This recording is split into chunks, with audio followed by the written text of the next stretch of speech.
Good morning to or good day to the Caron Chapel YouTube audience, and good morning to those of you who are here with us in person, and anybody who may be watching around campus on live stream. I feel very privileged to be here and want to jump right in. So it's not uncommon for me to hear from patients when discussing their struggles with where to hold their religious formation out of childhood, that people with religious formation out of childhood will frequently say that while they've no longer continued to see themselves as attached to the tradition that they grew up in, that they find it of value because of the moral lessons that they learned. You've probably heard people say this, right? That they're, the Sunday school teaching or the Hebrew school or whatever may have instilled or imparted a sense of values and morality that people may find of use. I don't want to get lost in the complex landscape of ways in which that can be really in tension with the lived reality of what we experience. But anyway, people are like, oh yeah, I've kind of left my religion behind, but it still informs my sense of values and morality, right? And I find myself in the weird position of wanting not to redeem, let's say, everything out of wisdom traditions, but one of the things that I think people might want to hold on to besides that, and perhaps even like, is the domain of the sacred. And I guess what I mean by that is that we just experienced a piece of music that was shared, and I could feel the sense of communal experience that we were having with the voice and instruments. There's an awe-inspiring aspect to that, right? And we call this sacred music, although Elton John might be appreciative of my calling that, but surely other people would call it secular music, but it's the ooh-ah phenomenon that I want to call to our attention, because I do think that when we think of the holy, what is it, H-O-L-Y? What is it that you think of as holy, or as mystical, or as mysterious, or as wondrous? Many times in our childhood, we access that and interpret it through the frame of a wisdom tradition. So I'm reminded of texts, and I was going to memorize some of these, but how glorious are the manifold works of God is one of the, that's a misquote of a song. And, in the wisdom traditions of the world, I think it's fair to say that there is an appreciation for mystery and wonder and beauty. And I think one of the reasons why we access these wisdom traditions is to navigate not only the horrible, but also to connect with the wonderful. And so, what's the old expression, baby out with the bathwater, right? I think that's a piece that, sadly, if we're throwing that away out of our wisdom traditions and keeping only the legalistic moral stuff, I think we're underserving ourselves. And it struck me this week that there's an interesting correlation there between a thing that my dear friend Father Bill used to talk about sickness, not sin, in addiction. Because I also think that, let me just state the point clearly, I'm way off my outline, but anyway, that if you come here to Caron seeking to enter into a period of sustained abstinence from mind and mood-altering chemicals, that's what we call recovery, that's why you're here, and you interpret it only in a moralistic or legalistic way, like, I must stop, I have to find the capacity to stop choosing, I'm a bad person because I was doing this stuff before, and I want to be a good person now because I'm going to be able to see myself as a good person because I'm no longer, using. And I'm not saying that there isn't a shift from feeling awful about ourselves to feeling good about ourselves. That happens. There's a moralistic and ethical aspect to this whole thing. But there's also an ooh-ah thing about it. There is a wonder and a profundity and a difficulty to reduce to the mere rational or the legalistic what it is to be miserably drunk and high and somehow like re-emerge on the platform of life without those shackles holding us back. People like, I assure you, if you are a patient here and you have not been in treatment before, you've not embarked on recovery, and you get the jump start that happens here all the time, you can anticipate that people are going to see you as weirdly different. I used to smoke cigarettes, and I remember I told this guy that I was, I asked him if we were at an AA convention. I said, hey, Jack, can I sit with you? And he's like, yeah, but this was years ago. There was a smoking section. And he was like, but the smoking section's over there. I'm like, I haven't had a cigarette in X number of years. And he goes, you? You used to smoke 2 at a time. And it's a nicotine example, and first of all, he was correct, and I'd light one and then go, oh crap, I have another one in the ashtray. You know, like, the mindless captivity of a seriously addicted nicotine user is not totally different from, I couldn't go anywhere without knowing if I was going to have my supply, right? And I thought I was a participant in life. I thought that I was like showing up, but of course I was sneaking off to the bathroom to do lines, or I was, you know, like hazy and yet I thought that counted for what it meant to be present. And I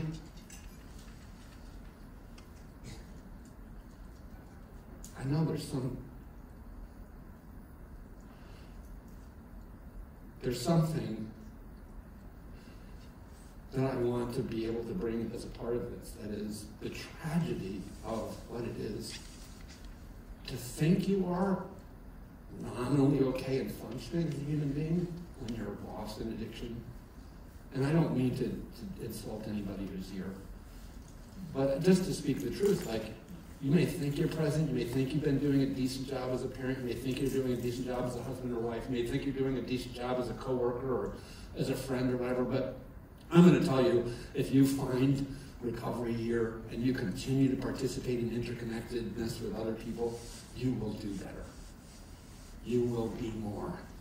You will experience interconnectedness like you have been robbed from.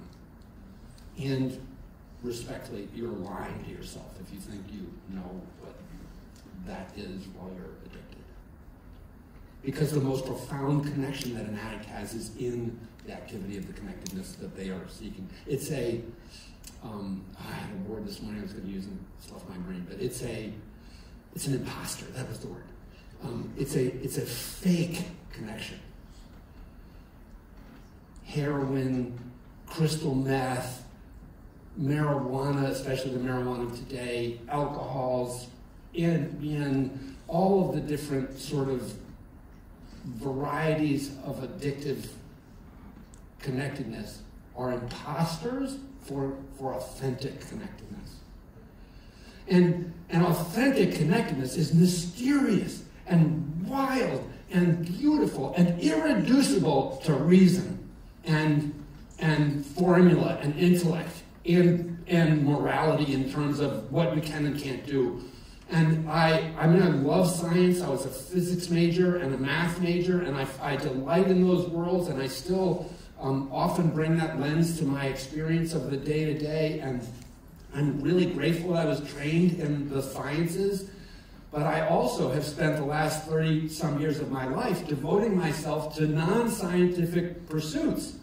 And I'm fascinated when people want to bring science to the spiritual realm, because I feel like it's like bringing, y'all know what an erector set is, but an erector set to the poetry lab. It's the wrong tool for the wrong thing. People want to go and prove the existence or non-existence of God. I'm amused by it, because that would be like thinking that a CAT scan or an MRI or a PET scan watching brain activity tells us about what the person is thinking. it's a bunny trail of brain activity, but it doesn't tell us what the thoughts are. We can see that thoughts are occurring, but to move into the subjective is a move to, and I used to think, like, I was so interested in this when I was a hippie dope fiend way after the hippie era. I wanted to know about metaphysics. You know, people are like, I'm into metaphysics. I'm like, ooh, I think I want to get into that, you know? And thinking that there was going to be some, like, wild sizzle there, but all that really means is more than physical, right? And I would argue we're all into metaphysics, if you care about anything. And if you experience suffering, and if you have the slightest clue about what it means to love, those are metaphysical things. They are more than physical things. And that jump, when I started to well up, is because I want to claim the beauty and depth and awe and wonder of the more than physical. And I want to tell you that I was deluded in my young atheist, science-minded, practical rationalism into thinking that the things I was studying, physics and quantum mechanics and relativity and chemistry and biology, was everything that there was. That wasn't going to teach me about a broken heart. It wasn't going to teach me about, I wasn't going to say this, but I'm going to say it. So, how many years ago now? 15 years ago, I fell madly in love after the ending of my first marriage in a tragic, bitter, downward spiral. My ex-wife and I did our best to try and figure out how to be present to each other and love one another, but it just didn't work, and it finally ended. And that made me available to a relationship that all of a sudden I'm so like goo-goo gaga in love with this person that I'm watching movies like Shakespeare in Love and crying, and I'm like, oh, this is what these songs were written about. Oh, this is why people, would like die or something. I'm on my way today to a 5-year-old's granddaughter's birthday party. I love this little girl in a way that defies any rationality. It's like she's not my biological grandchild, but I will, if you tell me she's not my granddaughter, I'm going to, like, want to poke you in the nose. And so there's a jump there. The rational, scientific, biogenetic person says, why does he have this crazy attachment? And the subjective poet in me is madly in love with the girl. It's more than physical. And the more than physical, I'm sorry, I think it beats the physical. I think it's better. I think it's, get this, I think it's weirdly more real. I think when we reduce reality to the merely physical, we are missing the depth and mystery of existence. And when we allow our subjective soul to become persuaded that its antidote to the hunger, the deep longing of our soul is in a pill or a powder or a plant, a tragedy has occurred. Because this holy longing that is in us, Carl Jung said it's in us, it's just in us. And I believe he was correct. I did a bunch of study this week. I always study too much and then I have to figure out what to not say. So in the 2nd and 3rd centuries, there was a guy named Origen, O-R-I-G-E-N, who hypothesized that human beings have spiritual senses. This is a beautiful theory. Origen's notion was that in a curious parallel to the sight, sound, taste, touch, smell, and apparently there's another one, there's the haptic sense, but the 5 senses that I grew up being told that I have, that, let me see if I can jump right to the way this works, that I can get a whiff of the sacred, that I can experience, in the Eastern tradition they talk about the third eye, that there's a kind of a spiritual sight. I don't know if you're getting what I'm saying, but there's something to this, right? And that there is, so not only there is sight and smell, but that I'm one of these weird people that's felt like a couple times in my life I've heard voices in my, that didn't feel like they were mine.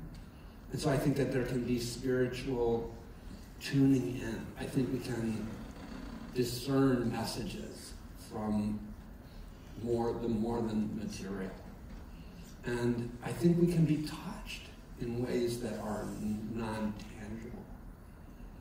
And so I believe Origen's theory, going way back to the 2nd, 3rd century, it has traction. It has been revisited by theologians and philosophers and even phenomenologists. What a great term to have. I don't want your job to be phenomenology, but through the centuries. In the early part of the 20th century, there was a guy named Rudolf Otto who wrote a book that is from German to English. It's titled The Idea of the Holy. And the subtitle is about more than mere rationality, I guess. But it's a beautiful book, and he coins these beautiful terms. One is the word numinous, and that's the ooh-ah experience. So Rudolf Otto in the 20th century says, and he was at a time where ethics, like science, was beating back the frontier of religion to the point where religion was like trying to say, well, we still can argue about whatever is before the Big Bang or whatever. And Rudolf Otto was like, no, it's not reducible to just ethics and what science can explain. There's a whole realm of our experiencing that is beyond the rational, that is full of beauty and mystery and love. Other things that Otto said, mysterium tremendum and fascinans. So this is Latin for tremendous, both fearful and awe-inspiring, and fascinating mystery. And if you haven't felt that, I feel sorry for you. But think about it. And this is one of my great influences was a theologian, I've mentioned him many times here before, Kendall Solon. And Kendall, delivering a lecture to people who describe themselves as non-believers in whatever way they would say they were non-believers, suggested that the person who says that I'm a non-believer because of science, Kendall was like, you haven't done enough science. If you really look at the depths of science, science is like mysterium tremendum et fascinans. It's like science is just wicked cool. And if you think it explains everything, all it does is it takes us deeper into the mystery of it. The quantum hypotheses today are just fascinating. It's all get out, and they posit things that the natural laws that you and I learned in elementary physics were told were impossible. Places and two different things and times and different, like, quantum thinking is bizarre. And relativity is, an expanding universe. And then this whole, like, dark matter thing. Doesn't that sound like Star Wars? And the world in which we live is full of mystery and beauty. And what we are about here is freeing people from an imposter relationship of some sort, or a set of imposter entanglements that prevent this incredible thing of living life in the mystery, of living in the bizarre, frustrating difficulty of love and of mutual understanding. It's a wild thing that we ever understand each other at all. Language is a clumsy-ass tool. Sorry for my profanity, but language is a clumsy-ass tool. It really is. You're going to hear a poem today that one of our retreats is going to read. It's just beautiful, and it's about being quiet in front of the mystery of this. So I need to shut up. I just plead with you to not reduce this to the mere mechanical, legalistic, ethical. I'm not saying those things won't follow. They will follow. But to recognize we are about, and people call this Magic Mountain for a reason. We get to be in a room where miracles happen day after day. That song that we just heard from the guy who I just love is well-nigh incredible. Remarkable. Tremendums et fascinans. Just, wow. And you can have this. You can. There's not a formula, there's not a guarantee, there's not a plug and play. But if you open your soul, there is love that will bring you to this more than rational, mysterious thing called recovery. May it be for you. Thank you.